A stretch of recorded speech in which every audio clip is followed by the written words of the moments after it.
welcome, good evening. My name's Denise Erickson. I'm co-founder of Media Mentors Australia, and our business is helping people build careers. Before we get underway with the session tonight, I would like to acknowledge the traditional owners of the land we're working from tonight, the Wurundjeri and the Boon Wurrung people of the Kulin Nation, and pay our respects to elders past and present, and to all Aboriginal and Torres Strait Islander people from all nations of the land. Thanks to ACMI and Film Victoria and AFTRS for their support of this evening. We will be taking questions via chat online and also via mobile in the room. Now we've done the housekeeping. The reason we wanted to do this panel is because actually great sports programs are vehicles for much more than stories about sport. They're actually vehicles for telling stories of our lives. And that's the topic for tonight's discussion. And this really cool panel is going to share us some insights, I'm sure. Yeah, I can feel it coming on, the insights.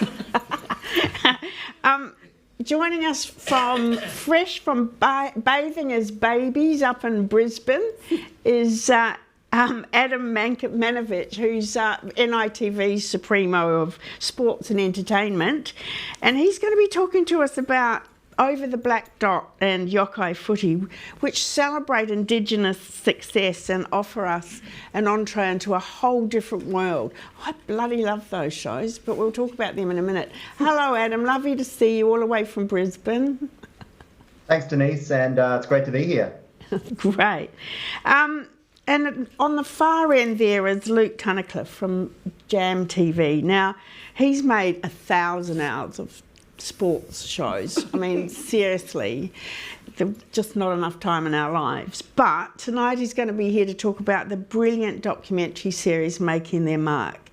And the reason we wanted him here is because that series goes well beyond sport and the AFL and COVID, but it became a sort of record of how Australians live under COVID. And I reckon in about 30 years from now, they'll be pulling that out of the archives and say, this is what COVID did. So welcome, Luke. Lovely to see you. Thank you, Denise. Looking forward to the chat. Nicole Minchin, Cabbage Films. Now, you make great stories about women's sport in particular.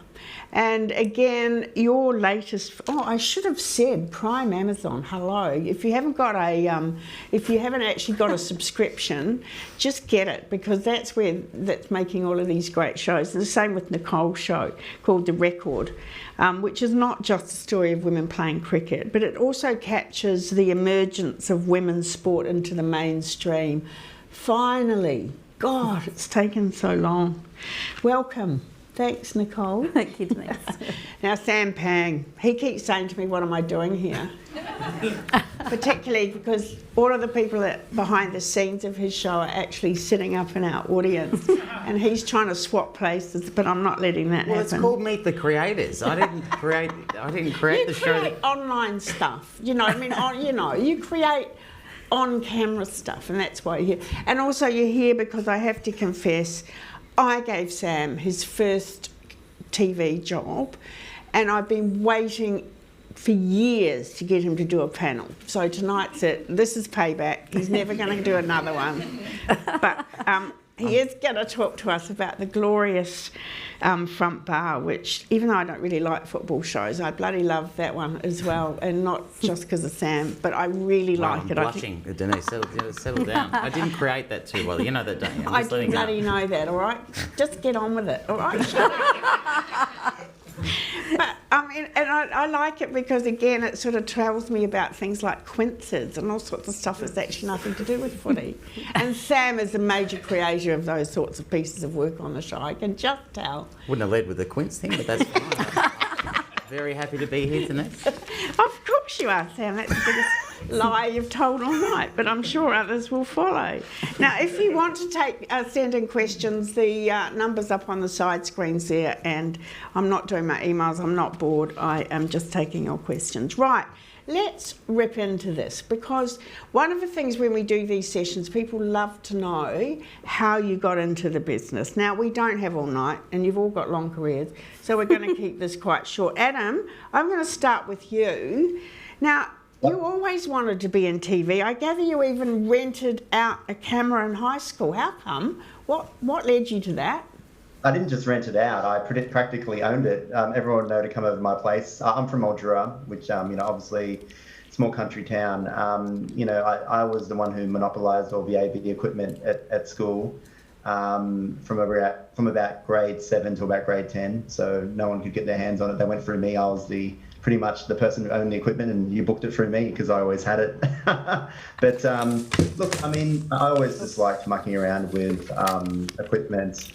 Telling stories, seeing what back in that day it was high 8 cam, seeing what it could do, just going out and shooting anything. Ironically, I guess I've got to the point in my career where I don't do as much hands-on stuff, and so that's what I ultimately crave. But it's still like a wonderful job that I have to manage, I guess, the programs that I do, and I still get to tell stories through the programs and the pieces of content that I manage. Where did the influence for your career come from? I gather when we talked that you talked about your mum was very artistic and creative and into the arts. Yeah, she was. And look, I think, I'm a strong believer that, everyone gets their drive in life from somewhere. And I think, whether it's for your parents or, uncles or grandparents or, even brothers and sisters, the people who you live with and spend the most time with help shape who you are. And, some of my earliest memories of just watching content was, really early on in my life, watching Star Trek: The Next Generation in 1987-88 when it first came out with my mother.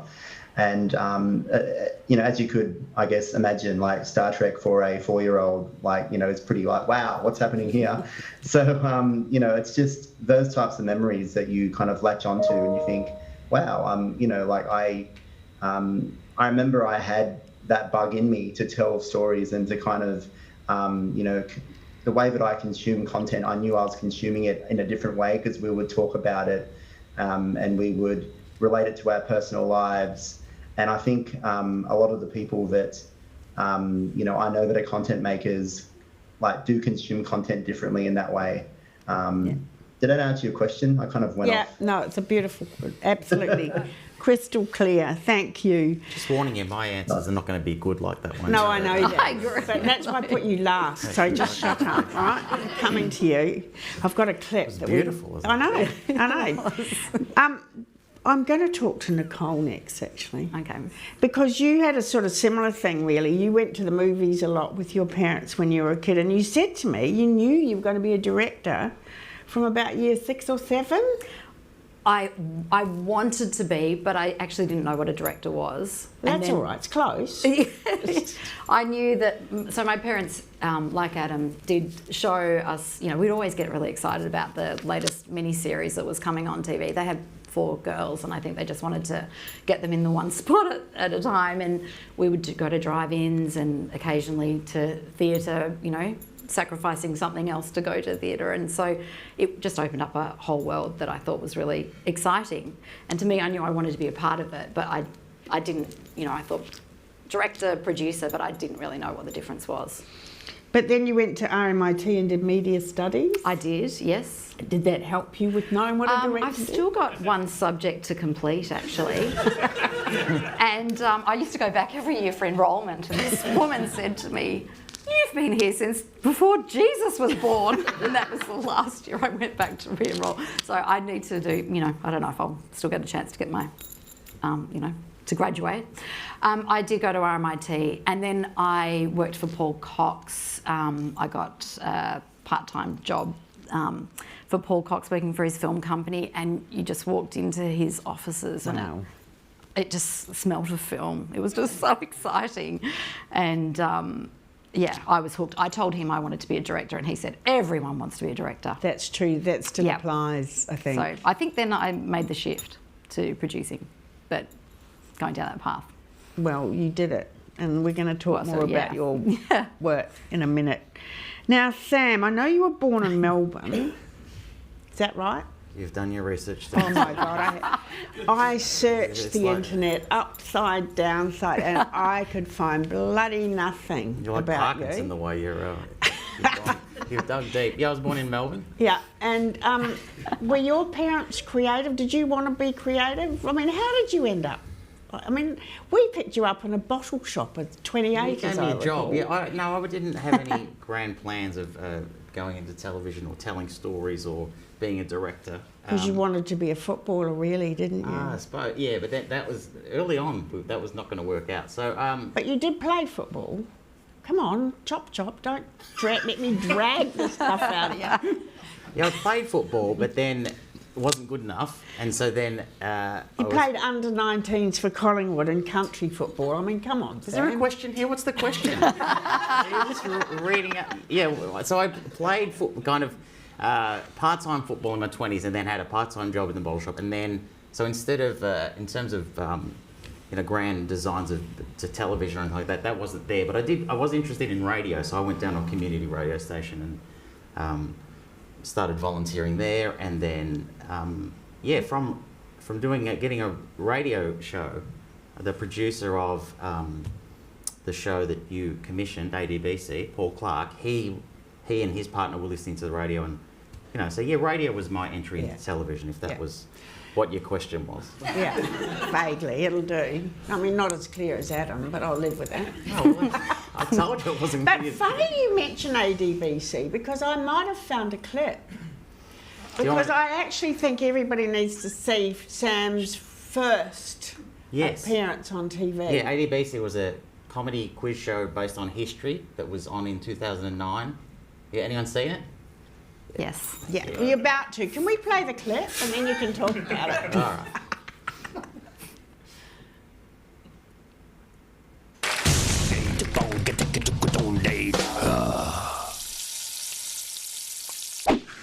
For this round, a historic meal has been prepared by Friendy.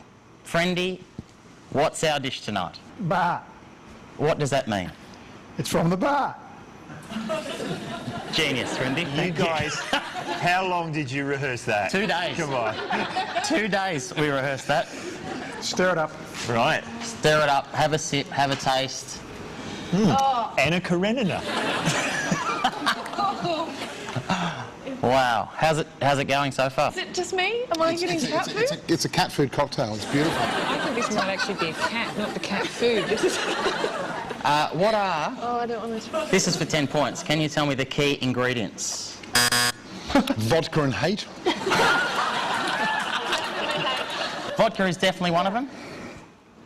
Anchovies. kind of cat. Anchovies. No. Anchovies, no? It's stewed lamb juice and vodka. Juice. Hold on, can I just clarify lamb juice? Yes, Okay, now- let's go. now That could be many things. I know. Sam. So Friendy has not forced a sheep into a mix master. No, Stone. no, that has not happened.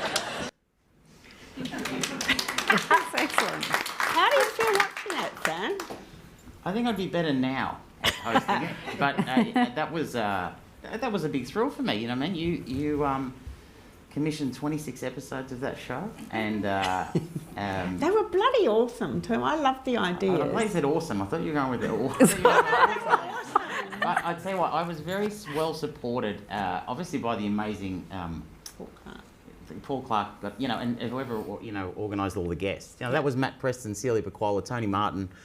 It attracted good people, which was a good sign. And then, it was on a Thursday night for half an hour, and SBS were really supportive of it. I remember they were trying to get people to go to Thursday nights, and they would start just kind of grabbing 5 minutes of it and then putting it on a Monday night, just after the news. So people would say, hey, watch this 5 minutes, hopefully pick out a good 5 minutes, and if you like that, then watch the show. Yeah, but they didn't. So and then by the end of it, they were just playing it in 5-minute bits, of which the last time it was on. Seriously, the last time it was on at 4:55 a.m. before the Korean news. And I have it on very good authority that the Korean news were not thrilled with their lead-in. So I reckon. Look, okay. that was ADBC, yeah. But we did go on to give you Santo Ed and Sam's Cup Fever. Yep. We did Which was give filmed you here at ACMI yeah every night at of the world. Eurovision. and Eurovision. So you did all right. But I think it's only fair. I did keep the only copy of ADBC, and I feel I should return it to you because you should have it.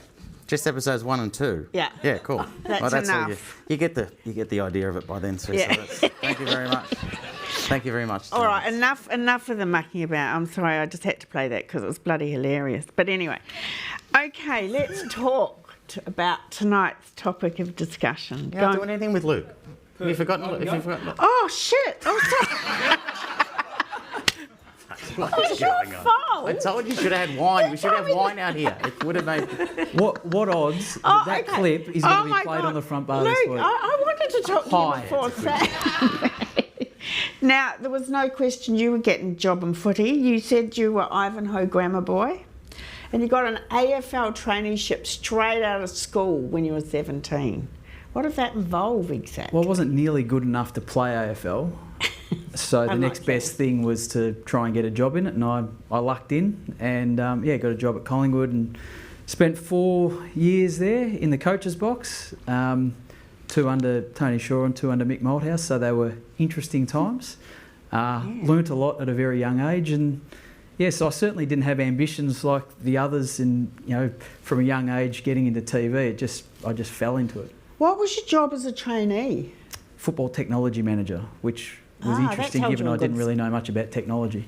But that's good now. I mean, because you have to know a lot about technology. It's been a great grounding for me to have spent time inside an elite environment back then.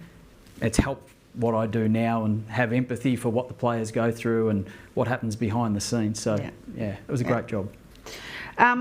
And also, you then went off to Channel 9 for like 10 years. How come you went to Channel 9 in the first place? I didn't really get a choice because my boss, Eddie, said, "You're going to Channel 9," and I went to Channel 9. As you do. Yeah. As you do. No, look, and it was a great thing. Channel 9 just had got the rights to the AFL broadcasts back in 2001. Feels like a long time ago.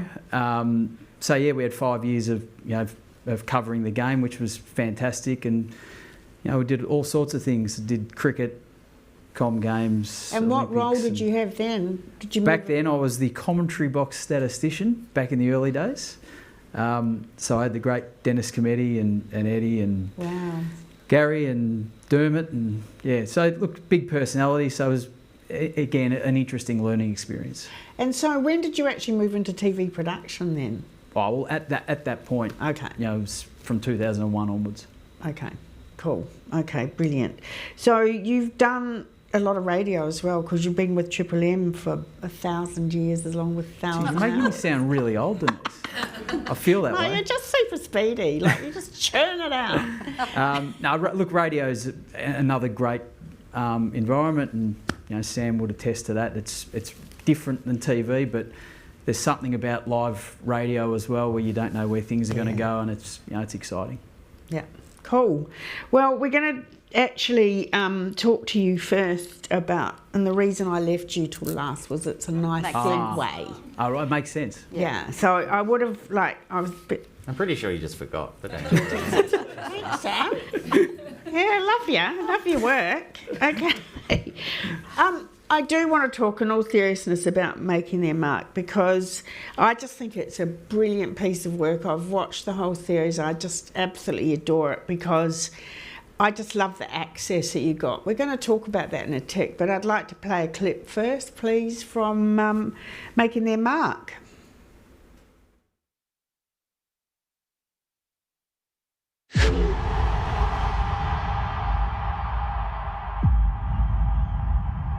Okay, let's make a start. We've been through a hell of a journey. It is our story to write. What story you want it to be is determined by the man in that fucking jumper and the man in that jumper beside you. It all comes down to us. Here we go. The coronavirus has reached Australia. Playing games is going to become difficult. The competition will take the form of hubs. Being in the hub is like a paradise jail. And then I'll go home to win Derby 22. I think we've adjusted to isolation life. My favourite jocks, bit of watermelon. On TV, everyone sees the good side of things with footy. They don't see some of the stuff I've had to endure. This is a really, really hard decision. I'm not going to play this week. How do I go from here? I'm just being dropped from the team. It's such a tough thing to go through, but we wouldn't change it for anything. He's our little lion warrior. I want to play footy without being racially abused. It hurts myself, it hurts my family. I'm sick of fighting. Blues with a chance here. Betts. He's got it! Oh! It's broken. He's had a pretty tough time. It's only a thumb. I'd have chopped it off. You can't get sick of winning. This is the game you get to find out what is inside of you and what is inside of the bloke beside you. I need to drop the fucking hammer.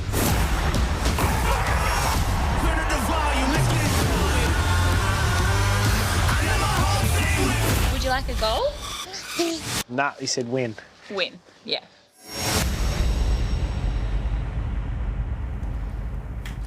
Yeah. I mean, if you don't get an Amazon Prime subscription just for that, you really are missing out, as I said a minute ago. How did that series come about? Was it commissioned before COVID? I mean, tell me the origins of it. Yeah, well, look, we've been talking about doing a show like this for quite a while. We did The Recruit 5 or 6 years ago, which was a show on Fox, which was a reality show. And I remember the conversations at the time that we had internally at Jam TV was, why can't we do, something like they do over in the States on their, their big American sports? Why has that not happened to AFL? And it took a long time, to be honest, to get to a point where, we're having a conversation with a great partner in Amazon Prime. And we had to work our way through what does the show look like? Then you go, right, how do we get the access? How do you get the buy-in of the clubs and the individuals? So it was a long process, but hopefully now it's been well worthwhile.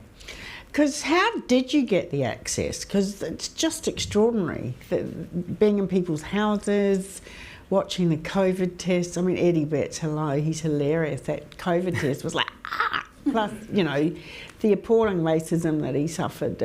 But how did you get it going? Look, we sat down with a lot of clubs and the individuals within it and sat down and said, right, this is what we want to do. We want to tell a story of an AFL season through your eyes.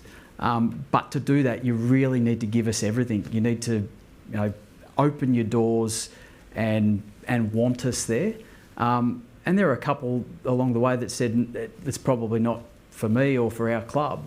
And so we knew we would get the right mix of people that really, really were bought into the project from the outset.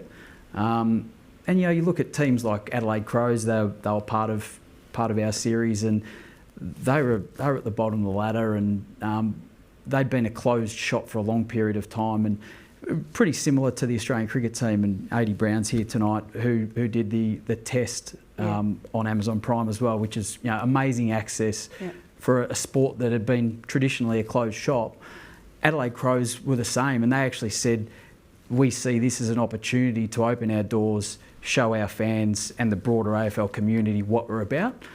They lost 13 games in a row in this show. No, they didn't think that was going to happen, and it did, but I actually think they came out of it really, really well because they didn't hide behind things. And I think that our series proved, they got the right people in the right places. It'll take a little bit of time, but because they were so open and transparent, I think it's helping them now in a brand sense. Their fan base too.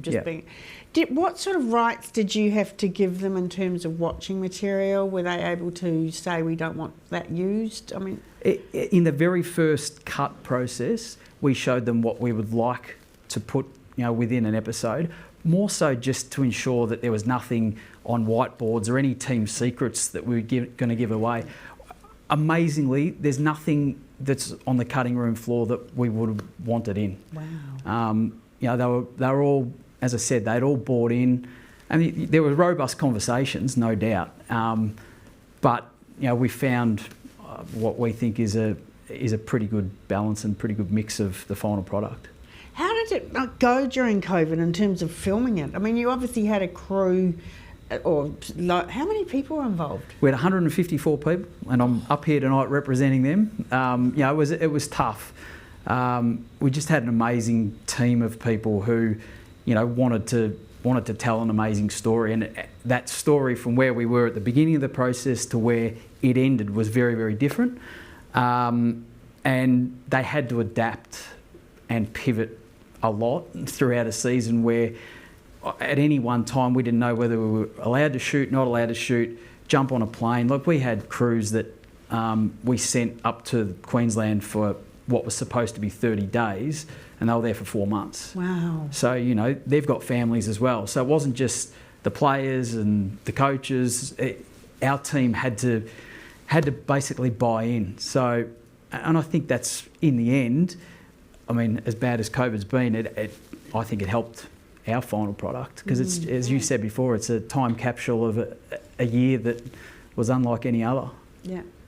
How's it gone elsewhere outside of Australia? Fantastic, yeah. I think speaking to Amazon last week, America and the UK has been, really, really strong, which is what the AFL wanted as well. They wanted to open this up and show the game to a whole new audience, and the feedback from particularly those countries over there has been, wow, may not have ever seen the game before, but love the stories, and now will give the game a watch. So, hopefully this takes AFL to places it's never been. Another series, maybe? Waiting. Always got that look that he can't say anything. I'm loving it, because I'll be there watching, that's for real. No, I think it's an amazing piece of work. I just loved it. Nicole, let's move to something similar but very different. Mm-hmm. A team of 4 people, yes. Slightly different. In the record. How did that come about? We'll play a clip in a tick, but how did that come about? So my documentary partner is Angela Pipos. She's my partner in crime, and we've actually got a company called Her Films that we do documentaries about telling women's stories that haven't been told before, and we, get together regularly and just talk about what's happening and what's coming up with sport, etc. And then Ange told me about the ICC T20 World Cup was coming up, and this was probably June, and the tournament was starting in February the following year, and that the aim was to break a world record for the final at the MCG, world record of attendance to a women's sporting event. And we both just went, this is it. We think this is it. And so we went straight to Cricket Australia. Well, Ange has got great contacts there, and it sort of, ticked over from there. Well, let's just have a look at that clip now, and then we'll talk further.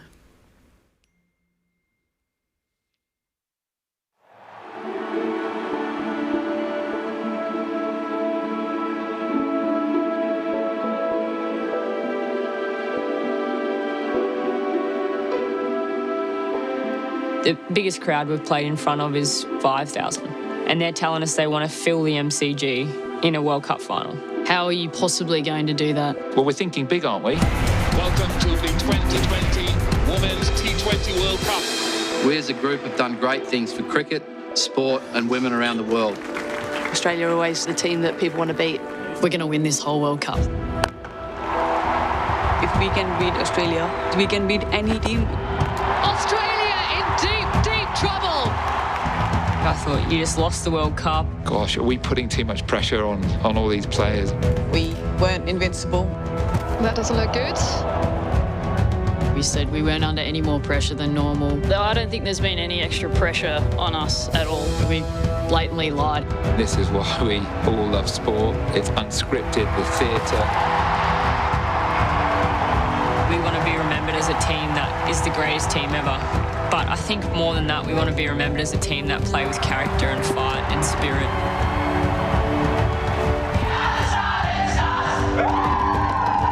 Sunday the 8th of March will be remembered as the day that sport opened its doors. We were definitely playing for more than just us. I looked at Moon seconds I smiled and we glove punched and I said, this is our time. That moment, it was so powerful.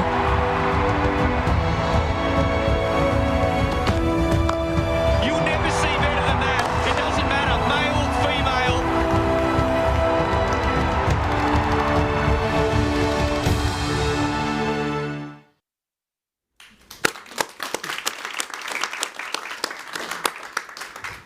Before we talk specifically about the record, what is it that attracts you to telling sports stories? Well, I've had no past interest in sport at all in my entire life. So it was really Angela and I connected, and we realised that we were going to do a documentary on AFLW. And in a way, she's been a sports journalist for over 25 years. I know nothing about sport. So it's actually a perfect marriage because, you know, I'm very much connected to the story of what's happening, and Angie's as well, of course, but yeah, I don't come with all that background knowledge at all. And so I want to kind of dissect it in a different way, maybe. So we complement each other really well. Because you've made several before. We've done, so we've done 3 now. 3, yeah. Yeah. Okay. Yeah. And just tell us briefly about the other 2 that you made. So the first one was League of Her Own, which was on, it was sort of like a setup to the inaugural AFLW season. And we did that. That was airing on Channel 7 the night after the first match. We were at the match, hadn't even aired yet. We were just seeing all of the emotion and the crowds and people climbing to, you know, see. And I just said to Ange, like, we've got to go in to the AFL on Monday. And so we just spent that weekend just, doing it. And they said, yep, went in, did a pitch, and then we did our next one called Heroes, and we were shooting the next weekend. Wow. And look, I guess that's the beauty of women's sport, because, you know, I'd say with Adelaide Crows, we were in there with the women, but it's a different beast, I guess, the way that it's considered for the women versus the men. And we worked that to our advantage because everyone was open. You just, got the access, and everyone was really excited to be telling their story. The record was also a great piece of filmmaking because for a minute there it looked like Australia was going to leave rather quickly. They lost their first 2 matches, or 3, was it? Well, no, they lost the first match, which everyone thought they were going to win, and they lost the first match, and then, the Australian women cricket team did think they were going to win that, I think, but they lost that first match, and then we were thinking, well, okay, they've got the next one against Sri Lanka. Everyone felt fairly confident that they would win that, and then that match started and it just went terribly wrong. And so Ange and I looked at each other thinking, okay, well, what do we want to do after this? We're probably going to be getting back on a plane. But they redeemed themselves, and I think, at the start, Ange said to me, look, they'll get to the final because they're the best team in the world, and that was, great to know that they were going to get to the final. But then once you start shooting, it became something quite different, and, as sport is. But I remember watching it thinking, God, that could have been a really short film. It could have been a really short film. It could have. And I would say that with the difference with the Australian women's cricket team is that, they're extremely elite, and so when they were told that we were doing a documentary on them, you could hear a pin drop because they wanted to just win a World Cup. They didn't want to be followed as well. Yeah. So that was a different, very different dynamic to the AFLW one, but it was great because we really had to become invisible, and that worked to the advantage, I think, with them being quite open. I mean, a very brave commission, that one as well, because were Amazon Prime going holding? Well, so Amazon came in a little bit later. Okay. Yeah. So how were you funding it first up? Was that with the ABC? Cricket Australia. No, we didn't get the ABC. Oh, that's right. It's just all timing and everything. Like every doco, it's different every time, and you just we just kept going on grit and thinking, we've got something, and Cricket Australia supported us straight away, but then there were lots of other things that needed to come into play. And of course, if Australia won, everything, everything was going to be fine. At which point did you get Prime Amazon? So that was heading towards post-production. So yeah. So it was it's not an original. So it's, anyway, I don't know. A commission, but whatever. Whatever. But they're still running it, and they're they're running it, and they've been very, very supportive, absolutely. And yeah, it was, they launched it, and it was fantastic. You must have been on the edge of your seat. Ange and I kept saying to each other, it's not for the faint-hearted. And, I guess you were, at some points you wonder if it's death by 1,000 cuts, but you just got to keep going. Wow, yeah. And so how did you manage with access? Were there limits on you? So Cricket Australia were fantastic. Yeah. But then, of course, you are dealing with a tournament, and, the tournament's got bigger worries than us. So, so we, ICC look after some parts, Cricket Australia look after others. Everybody was very supportive of us making the documentary, so that was great. And I think, what happened once the team started winning, the access, became even bigger. Yeah, because they got to trust you. Yeah, and you relaxed. They relaxed a little bit, and then I think they were really thrilled that we were recording it for them for the future. Is that shown around the world as well? It is. Yep. And how's it gone? I don't know the exact, I see it on Twitter that it's, that it seems to get a really positive response. Good. India, obviously, right into cricket, so they've responded really positively as well. But yeah, Amazon seem really happy, which is great. I mean, and the sub-story, if you like, of actually filling the MCG for a women's sport match, full stop, was one hell of an objective. That, Yes. Did you think that even come close when you started? Well, we thought that they probably would. I mean, they were very confident. The ICC was very confident that they would, and really, I mean, we were a week out from COVID. So COVID had started for the final, and it was 4,000 people short of making the record. So, they sold every single ticket that you could sell. That counts. The record was broken. So the record was broken in that sense, but it was on attendance. But something that we were saying along the way is ultimately that does not matter. No. That figure doesn't matter. And that's really what we showed in the film. It's just more that these women are on centre stage, that they're given that opportunity. They play as big as they play because they had that opportunity, and let's normalise this. Yeah. Cool. Adam, you're waiting patiently in Brisbane. I am. I'm surprised you haven't been doing your emails or something, but I'm glad that you're still hanging in there. Actually, I think I did see you sneaking a little bit. I was trying to make out I was looking over there, but I Thanks, Adam. I was listening though. I was listening. Don't get me wrong. Now, great comments. You weren't a huge sport fan, really, were you? I mean, as we know, you're into wrestling. Is that correct? Just because I'm into professional wrestling doesn't mean I'm not a sports fan. I'm a massive sports fan.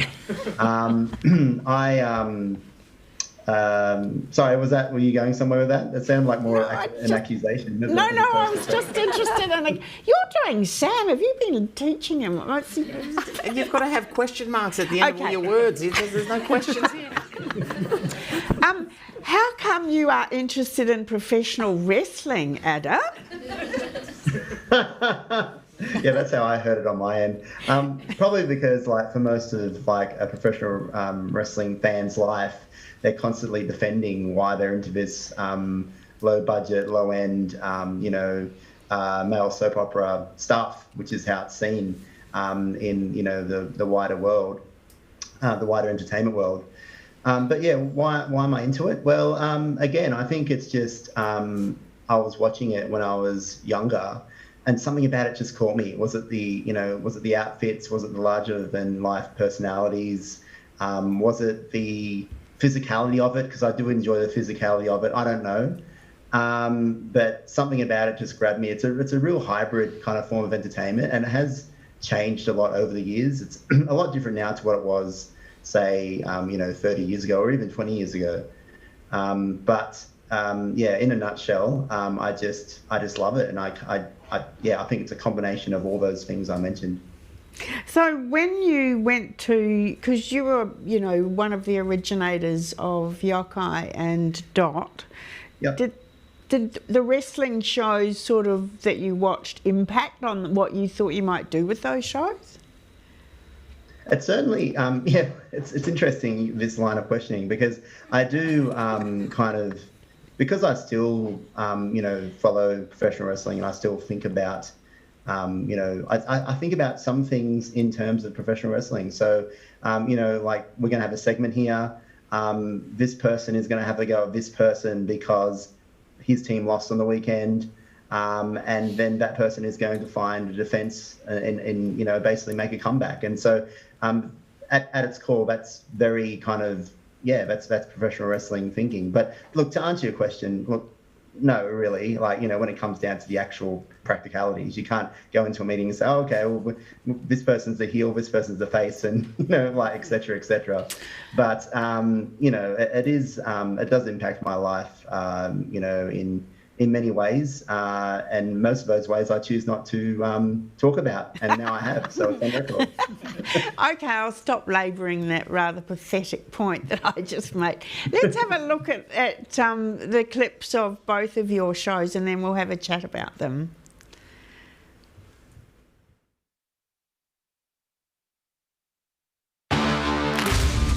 Your favourite footy show is back on NITV. Why just score a normal try when you can do a highlight reel? Join me, George, Tamana, Dean and Bo as we break down every game, every angle, every Wednesday. All bets are off. We've got rugby league covered. They keep delivering on the field. Going for them. It's going to be a great game. Brand new season, Over the Black Dot. Wednesday, 8:35 on NITV and on demand. Yokayi Footy's in full swing. The footy show that's more than just a footy show. Where we're all about bringing the mob together. And talking about the good, the bad, and the deadliest moments in the game every week. For your fix of black perspectives on the game we all love. Tune in to Yokayi Footy. Yokayi Footy, Wednesdays, 8 o'clock on NITV and on demand.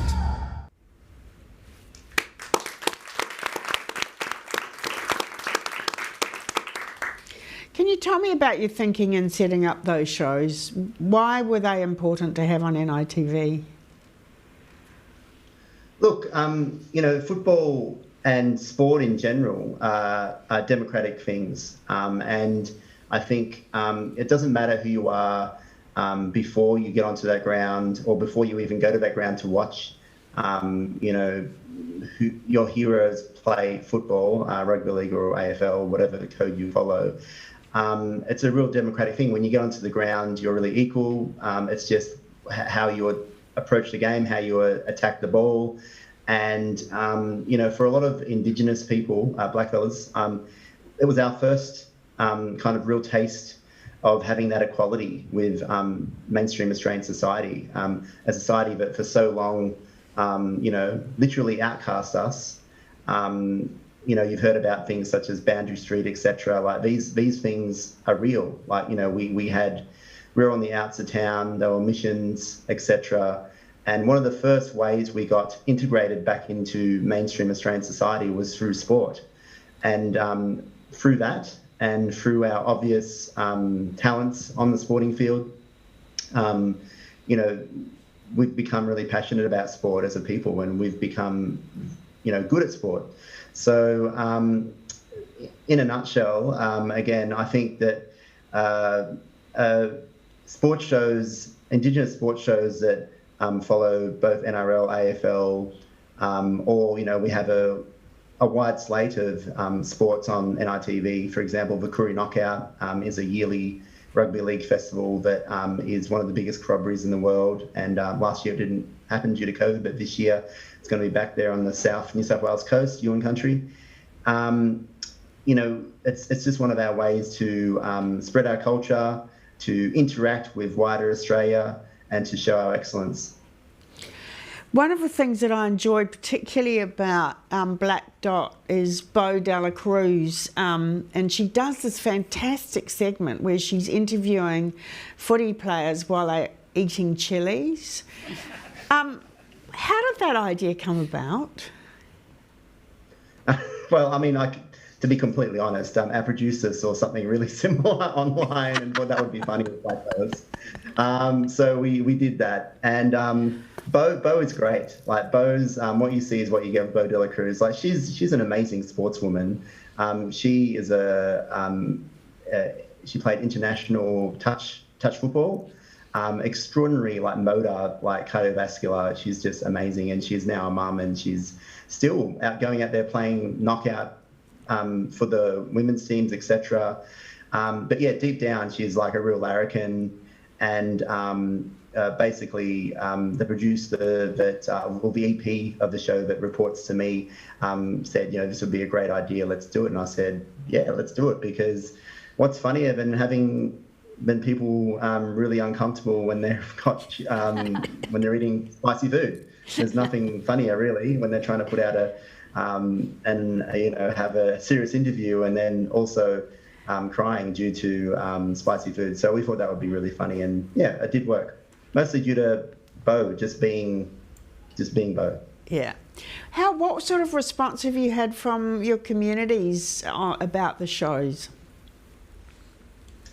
Look, I mean, mostly positive. You know, Indigenous Australians don't kind of all have one voice. We're very diverse, and we all have different opinions. You know, I still think it's interesting because, you know, I grew up in Victoria, and I'm very much an AFL boy. That's my background.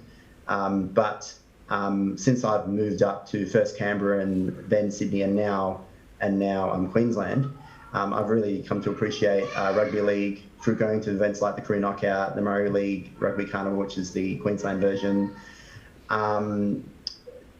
Look, I think that most of the community love what we do. They love that we put deadly sports people, like the people they look up to, and make them relatable on screen. Because at the end of the day, that's all it is. It's putting our stories on screen, showcasing our heroes, making them relatable.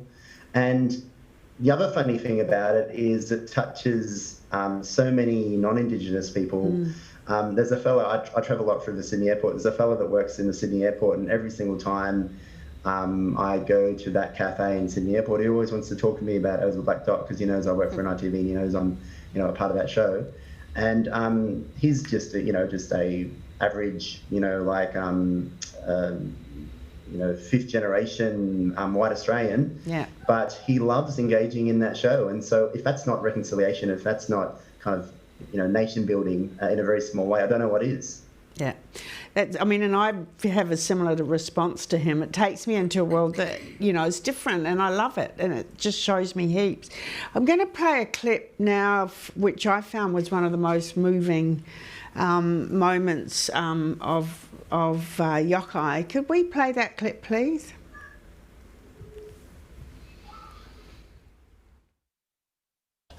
I'm here to pay my respects for the George Floyd's family, and I've got to do this to let people know that we are there for them. We hear their cries as well as our people, and that we are, Black Lives Matter. So pay my respects. I feel honoured in this moment to be able to witness this. This is amazing. Thanks, Nick. That's incredible. There you have, of course, Nicky Winmar paying his respects to George Floyd. Not just George Floyd, every single black life around the world.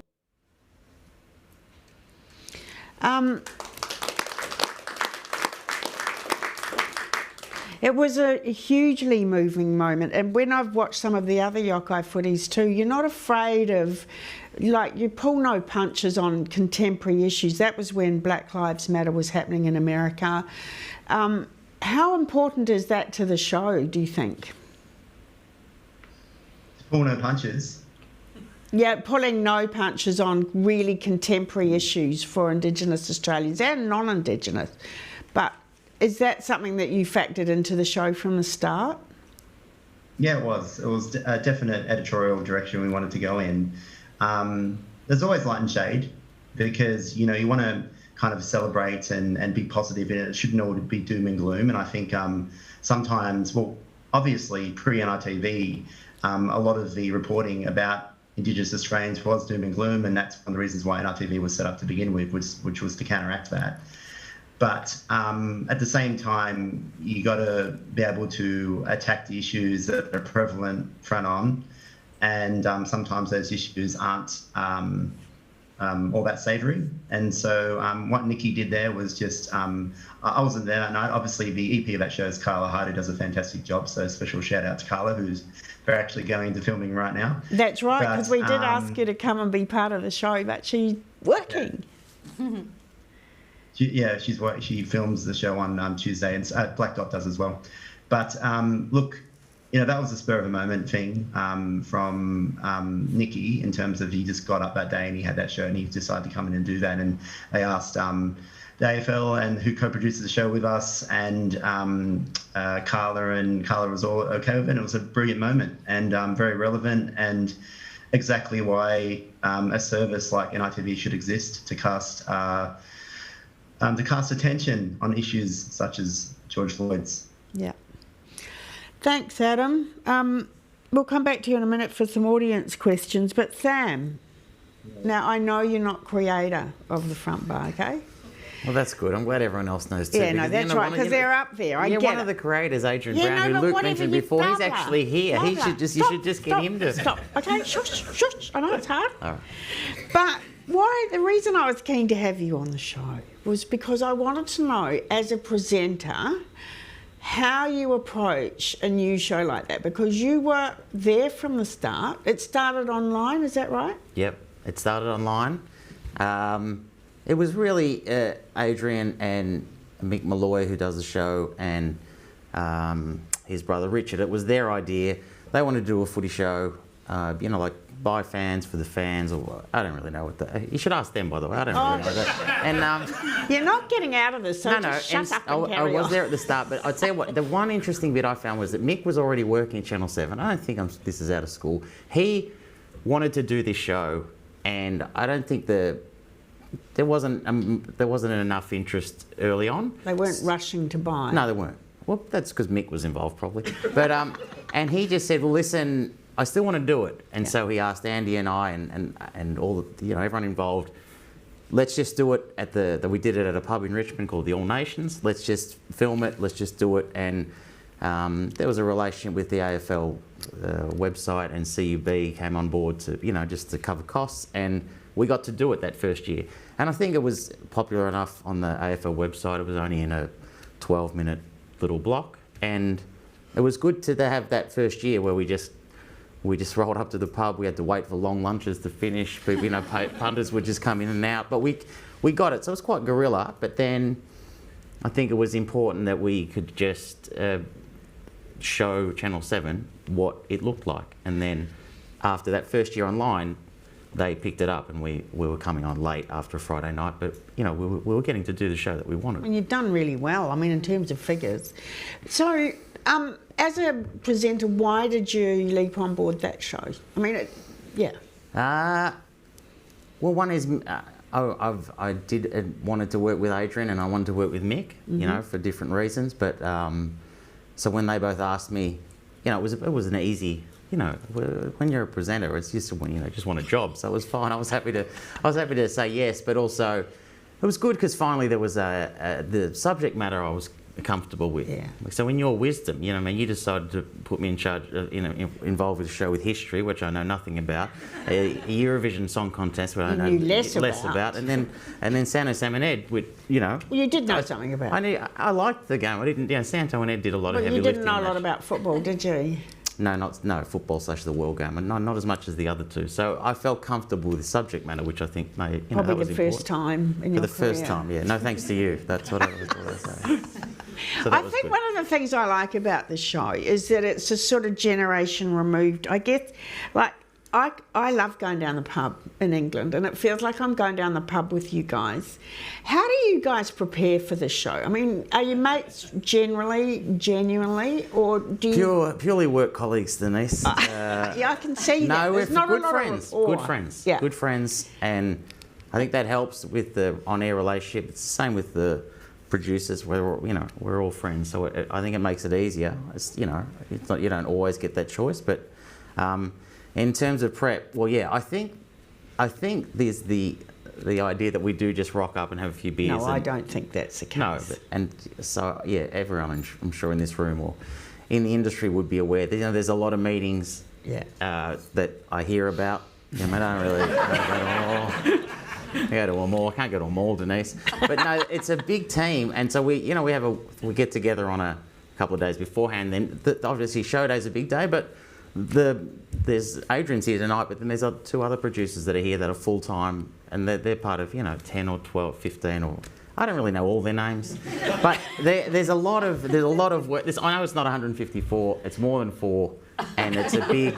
There's a lot of work that goes into allowing us to just kind of sit there and just. I mean, you guys also bring a lot of yourselves into the show, and that's also why I like, and I loved that bit the other night where your mother had kept your drawings from your childhood. What was the name of that footballer? His name was Steve McCann, and so when I was 9 years old in grade 4, I drew a picture of him. You did? And Mum had kept it. I think we found it last year during COVID, where everyone was just doing their spring cleaning. And to be sincere, to be honest, Footy show where a drawing that I did of a player, not like a well-known player. Well, he's not Alex Jesselinko or Tony Lockett, but the idea that would be part of our show, I think every now and then I just think, it's good to be part of a show that. And he was a big hero of yours too. I mean, not really. I just drew him. I didn't even barrack for that team that he was on. My God. It's the whole show is ridiculous. That's what I'm saying. But in fact, I think you've just segued into the clip I'm going to play. Well, my producers were amazed that I did a throw to a clip, by the way. But that. Yeah, you don't do them a lot. But no, I don't know let's have a crack at it now.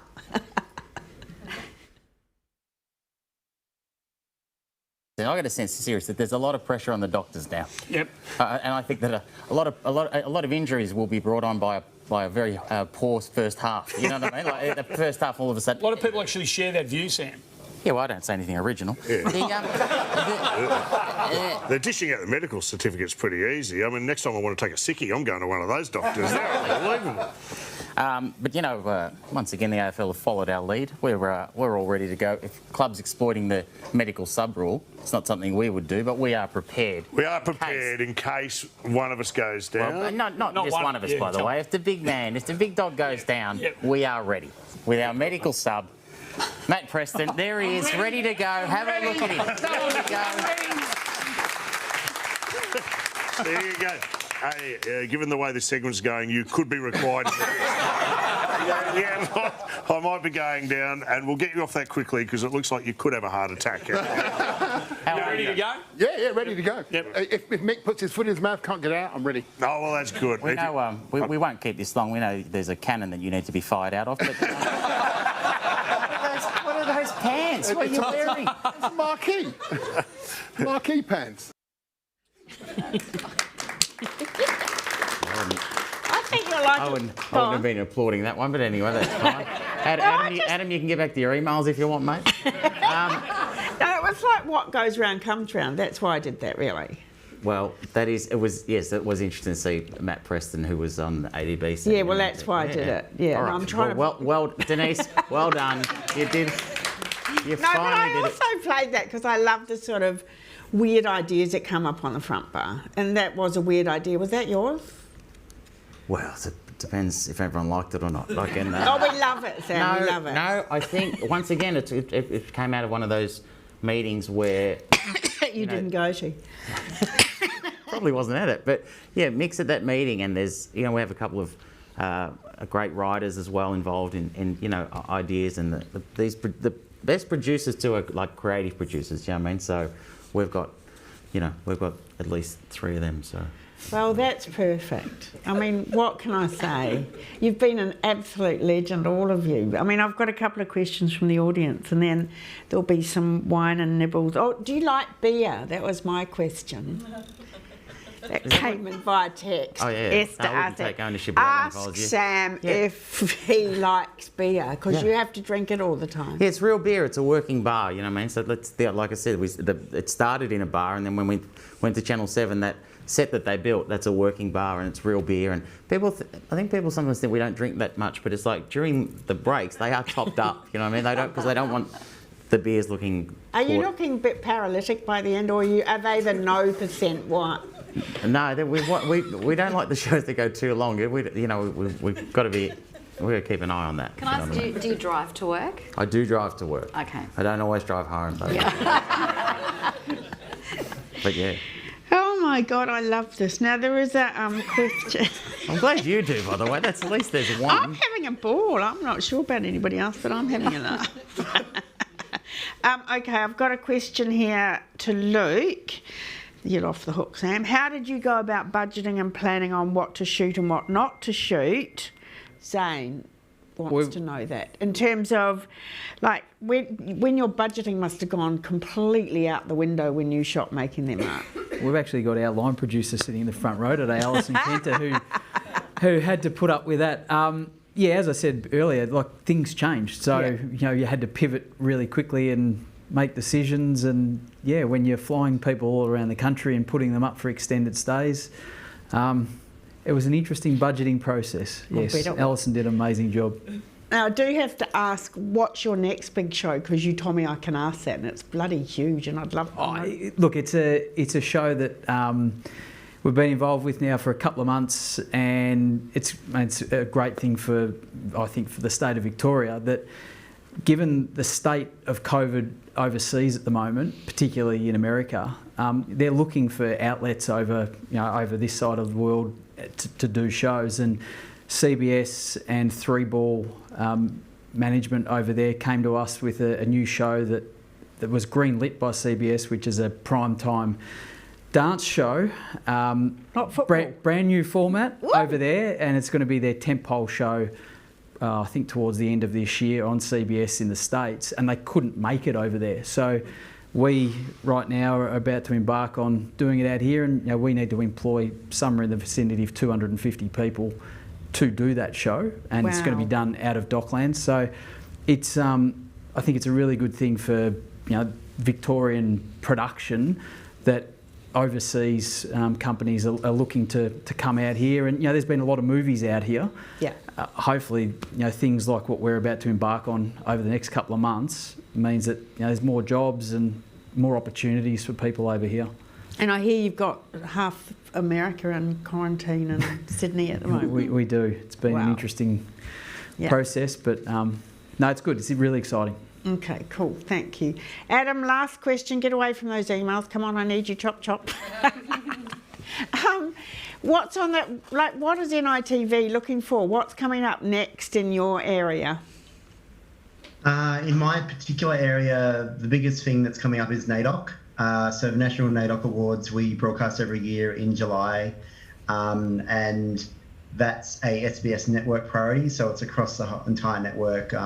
So across SBS Food, NITV, SBS, and Viceland, we play Indigenous content. And it's usually a pretty big deal for us. It's a huge marketing campaign. The awards themselves, my team produces those awards. So we work in with 33 Creative, who are the Indigenous event company that's running it. Also the government department, Prime Minister and Cabinet, which fund it, and NIA, who are the agency that fit under Prime Minister and Cabinet. And this year it's in Alice Springs, Mapantua.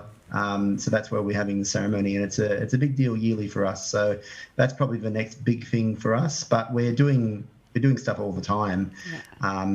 There's always commissions on that are coming in and being looked at, and that churn always happens. And going places with Ernie Dingo. So that's a huge priority for us at the moment. We're in development for season 5. which has been one of our biggest shows since it started in 2016. So that's a massive show that's probably the biggest show that we do in terms of pure production, and we are changing that somewhat, bringing in some new talent, etc. to be with Ernie. So that's a big deal, and they're probably the biggest ones at the moment. But we're always, we're always working on big things at NITV. Brilliant. Nicole, what's next for you? I just realised that I need to, and I would want to mention that the MCC came on board for the record early as well, which was great, and Department of Premier and Cabinet and Visit Victoria. So, without all those elements in play, we would have been struggling, that's for sure. So Ange and I are pitching other ideas, some of them outside of sport, around equality, the issue, your topic of equality, and then also developing some comedy series. Oh as well. yes, because we didn't even get to that. We'll have to have you back on a next time. Comedy series. Yeah. God, she's got a whole other career, and I meant to mention it, but haven't had a chance. That's where we met. We met on Agony. Agony uncles and aunts. Well, he was an agony uncle, not an aunt, but yeah. That's right. Oh, look, we should say hello to Adelaide, because there's actually a watch party happening at Mercury. So hello, Adelaide, and we hope you're enjoying it.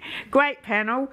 Oh, look, we just don't have time to answer these because I'm going to get wound up in a minute. But, gone. One question. Okay, what formats do you think have been underused in Australia, and what tips do you have for people creating formats you do have? I think, Luke, that'd be for you.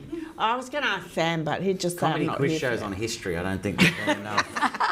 Yeah, man, I was given one chance. What's been underutilised? Is that what it was? What formats do you think have been underused? I'm biased, but I'd love to say more sports documentaries. Yes. I think they've become hot in the last 12 months. So personally, I'd like to see more and more of that. Okay, cool, thanks. All right, brilliant. Now, Sam, you're going to end this session. Oh, no. Real soon. I am. What? What? I'm going to ask you this question. What's next for you?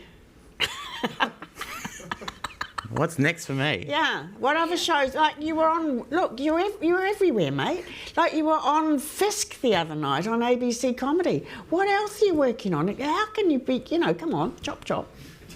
I'll do Front Bar again on Thursday. Yeah, good. And next week? Have You Been Paying Attention starts on Monday. I bloody love that too. Thank you. And then that's I do Mercury Radio, so that's enough for me. I don't have any grand plan. Okay. I don't have any I'm doing a dance show, by the way. That's I just found it's a bit awkward. It's a bit awkward. No, I've got a writing partner and I. We just plug along with things on the side. Oh, you're writing things yourself. Very passive aggressive right at the end of this. No, it's just. No, it's interesting. It's a time thing. You're very. I think if I was doing less, you would pitch more. But I almost don't want to pitch things. If they get up and you can't. It's like you've got to be able to do them if they get up. Yeah. Not that there's any guarantee they get up, but it's like, I'm kind of. You're busy at the moment. What sort of shows would you like to pitch? And then I'll leave it. Go on, come on, chop, new one. What sort of shows are you writing? No. Are you going to lend it on and down and not answering the questions? I think the downer. There was a downer about 20 minutes ago, by the way. I think Adam checking his emails wasn't a highlight either. No, there's things that you want to do, but you're just tinkering away with ideas. Right, I give up. That's fine. Well, I just want to say thank you very much to a fabulous panel. Adam in Brisbane. Thank you, Denise. Thank you. It's been great. Yeah, no, it's an honour to be on the panel. So thank you, everyone. Thank you. And Luke, of course, I'm not going to forget you this time. Thank you, Denise. Can't wait to watch Dancing with the Whatever. That'll be amazing. You won't be able to. It's only in America. Oh, I've got a VPN, mate. Hello. You are too clever. Nothing gets by me. Well done. Don't you worry about that. Is that illegal? No, it could be. Nicole, thank you. Thank you, Denise. And you've been wonderful. And Sam, you've been all right. Thanks everybody, and thanks for coming. There are some drinks and nibbles provided outside, and all the questions that I didn't get to ask, I apologise. But feel free to ask the guys in the bar afterwards. So thanks again for coming. See you next time. Thanks. Thank you, Denise.